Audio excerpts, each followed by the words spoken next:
अस्सलाम वालेकुम, welcome to my YouTube channel. आज का जो हमारा टॉपिक है वो है फाइनेंशियल अकाउंटिंग का टॉपिक है इनकम स्टेटमेंट। इनकम स्टेटमेंट हम ईयर के लास्ट में बनाते हैं। जो भी हमारे पास इनकम या लॉस हुआ है इस साल के एंड में बिज़नेस के, वो हमें फाइनेंशियल स्टेटमेंट या इनकम स्टेटमेंट से पता लग जाता है। सबसे पहले हम क्या करेंगे, हमें सवाल दिया होगा फाइनेंशियल स्टेटमेंट का, उसके अंदर हमें पूछा गया होगा कि आपको इनकम स्टेटमेंट बनानी है। तो सबसे पहले आपको सेल्स की वैल्यू दी गई होगी, जितनी आपकी सेल्स हुई है उसकी वैल्यू आपको क्वेश्चन में दी जाएगी। उसको आप वैल्यू को पुट कर देंगे इधर। उसके बाद आप लेस करेंगे सेल्स डिस्काउंट। सेल्स डिस्काउंट की वैल्यू अगर आपको दी जाएगी तो आप उसको यहाँ लिखेंगे, और अगर सेल्स रिटर्न की वैल्यू दी जाएगी उसको आप यहाँ लिख के दोनों को ऐड करेंगे, और दोनों को यहाँ पे उसकी वैल्यू लिख के दोनों की सेल्स डिस्काउंट और सेल्स रिटर्न की वैल्यू यहाँ आप लिखेंगे और लेस कर देंगे सेल्स में से। दोबारा सुन लें, सेल्स डिस्काउंट और सेल्स रिटर्न की वैल्यू आप यहाँ लिखेंगे और उसके बाद यहाँ से आप उसको लेस कर देंगे। जो भी वैल्यू आएगी उसको आप नेट सेल्स में लिखेंगे। नेट सेल जो हमारी होती है, नेट सेल का मतलब है कि सेल जो हमारी हुई है उसमें से हमने सेल्स डिस्काउंट, जो हमने डिस्काउंट दिया है कस्टमर को और जो कस्टमर ने हमें माल वापसी कर दिया है, वो हमारी नेट सेल होती है। तो हम इसकी वैल्यू यहाँ लिखेंगे। उसके बाद हम लेस करेंगे उसमें से कॉस्ट ऑफ गुड्स सोल्ड। जितने का हमने माल बेचा है, जितने का हम ख़रीद के लाए थे उस माल को, उसकी वैल्यू क्या थी वो हम निकालेंगे। ठीक है, लेस करेंगे किस में से, सेल्स में से। पहले हम निकालेंगे कॉस्ट ऑफ गुड्स सोल्ड को। बाज़ औक़ात ऐसा होता है कि सवाल में कॉस्ट ऑफ गुड्स सोल्ड दी जाती है डायरेक्टली, और बाज़ औक़ात ऐसा भी होता है कि कॉस्ट ऑफ गुड्स सोल्ड आपको निकालना पड़ती है। तो इधर हम कॉस्ट ऑफ गुड्स सोल्ड निकालेंगे। किस तरीके से निकालते हैं ये देखें। मर्चेंडाइज इन्वेंट्री ओपनिंग आपको दी जाएगी इसकी वैल्यू क्वेश्चन के अंदर और उसको आप यहाँ लिख देंगे। उसके बाद आप ऐड करेंगे नेट परचेज़। जितना भी माल आपने ख़रीदा है उसको आप ऐड करेंगे परचेज़ आप परचेज़ की वैल्यू यहाँ लिखेंगे, और उसके बाद ऐड कर देंगे ट्रांसपोर्टेशन यानी कि आपने जो किराया भरा है सामान को लाने के लिए, वो भी आपकी परचेज़ की वैल्यू में ऐड हो जाती है कि आपको इतने का माल पड़ा है, इसलिए आप ट्रांसपोर्टेशन परचेज़ की वैल्यू में ऐड करके दोनों को यहाँ लिख देंगे। इन दोनों को ऐड करा और उसकी वैल्यू यहाँ लिख दी। उसके बाद लेस करेंगे परचेज़ डिस्काउंट। जो हमने परचेज़ में हमें डिस्काउंट मिला है और जो हमने वापसी कर दिया है, माल परचेज़ को वापसी कर दिया है, रिटर्न कर दिया है, उसकी वैल्यू, दोनों की वैल्यू को ऐड करेंगे और उसको लेस कर देंगे किस में से, परचेज़ में से।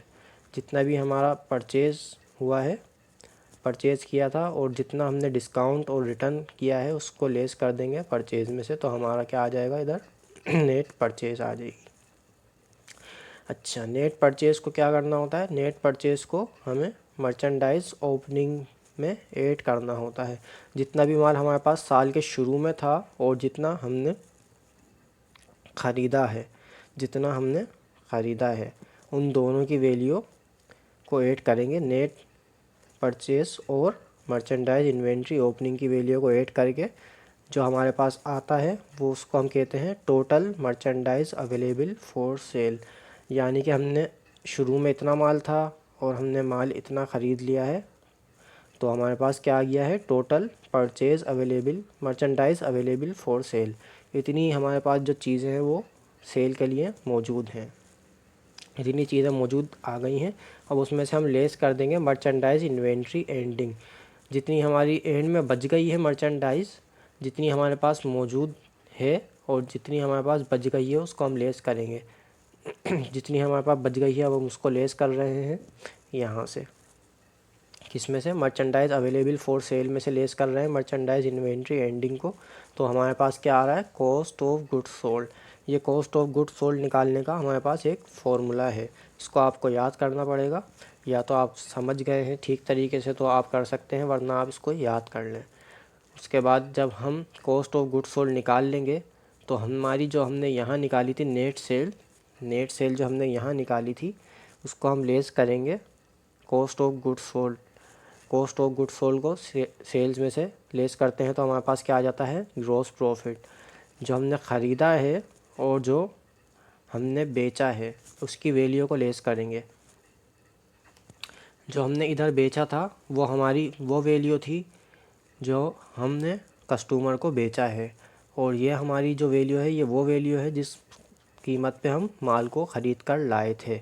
जिस वैल्यू पे हम माल को ख़रीद कर लाए थे और जिस वैल्यू पे हमने बेचा है उससे हमें पता लग जाता है कि हमें कितना फ़ायदा हुआ है। जाहिर सी बात है, जब आप कुछ चीज़ ख़रीद के लाते हैं तो उसको थोड़े ज़्यादा कीमत पे बेचते हैं तो आपकी वो सेल्स वैल्यू होती है, और जो आप कॉस्ट जितनी आप ख़रीद के लाए थे उससे ज़्यादा की ही बेचेंगे तो आप जितने की बेची है और जितने की आप लाए थे उसमें से वो वैल्यू लेस करेंगे तो आपका पता लग जाएगा कि हमारे पास कितना प्रॉफिट आया है। लेकिन इसको हम ग्रॉस प्रॉफिट कहते हैं।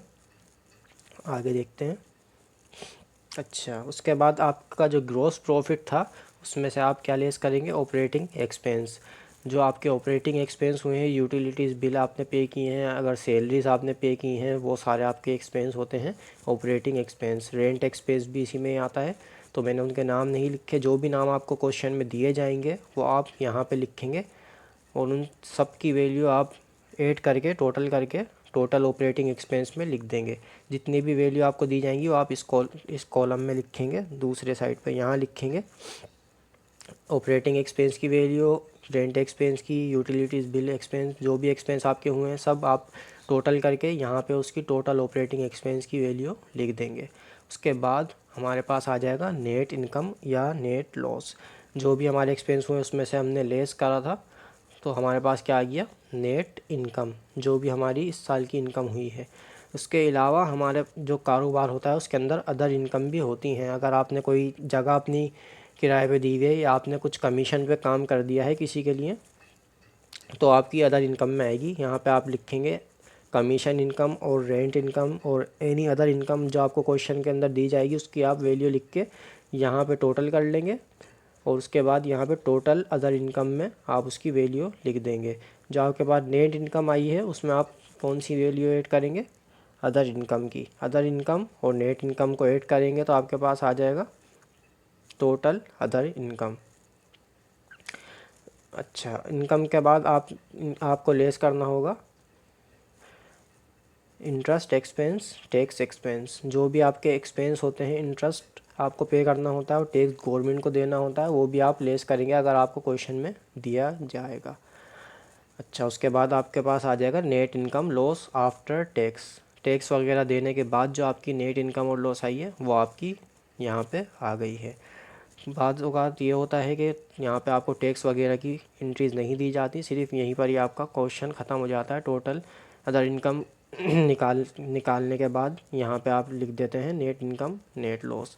और बाज़ औक़ात ऐसा भी होता है कि यहीं पर ही आपको इनकम भी नहीं दी जाएगी, सिर्फ यहाँ पे आपका क्वेश्चन ख़त्म हो जाएगा नेट इनकम नेट प्रॉफिट में। यहाँ तक आपका क्वेश्चन ख़त्म हो जाता है। कभी कभार होता है कि यहाँ पे ख़त्म होगा और कभी कभार यहाँ पे। चलें दोबारा देख लेते हैं। ये आपकी इनकम स्टेटमेंट अब एक पेज पे आ गई है। सबसे पहले आपने सेल्स, उसमें से लेस किया sales discount, sales return, net sales आ गया। उसके बाद लेस करा cost of goods sold. Cost of goods sold निकालने का तरीका हमने अभी समझ लिया है। कॉस्ट ऑफ गुड्स सोल्ड किस में से हम लेस करते हैं, सेल्स में से कॉस्ट ऑफ गुड्स सोल्ड, तो हमारे पास ग्रॉस प्रॉफिट आ जाता है। ग्रॉस प्रॉफिट आने के बाद हम क्या करते हैं, उसमें से एक्सपेंस हमारे जितने भी होते हैं उनको लेस कर देते हैं, तो हमारे पास नेट इनकम आ जाती है। यहाँ पे क्वेश्चन ख़त्म हो जाता है और बाज़ औक़ात अदर इनकम और टैक्स एक्सपेंस हमको ऐड करने होते हैं। उसके बाद हमारे पास टोटल नेट प्रॉफिट और लॉस आ जाता है आफ्टर टैक्स। तो ये हमारा एक प्रोसीजर होता है इनकम स्टेटमेंट का, इसे आप याद कर लें चाहें तो, और चाहें तो आप इसको समझ लें। बाकी हम जब एक और क्वेश्चन इसका सोल्व करेंगे, अभी ये सिर्फ प्रोसीजर हमने समझा है, तो आपके मज़ीद समझ आ जाएगा इंशाअल्लाह। Thank you for watching this video. अगर आपको वीडियो पसंद आए तो इसे लाइक करें और अपने फ्रेंड्स के साथ शेयर करें, और हमारे पेज को ज़रूर सब्सक्राइब करें। शुक्रिया।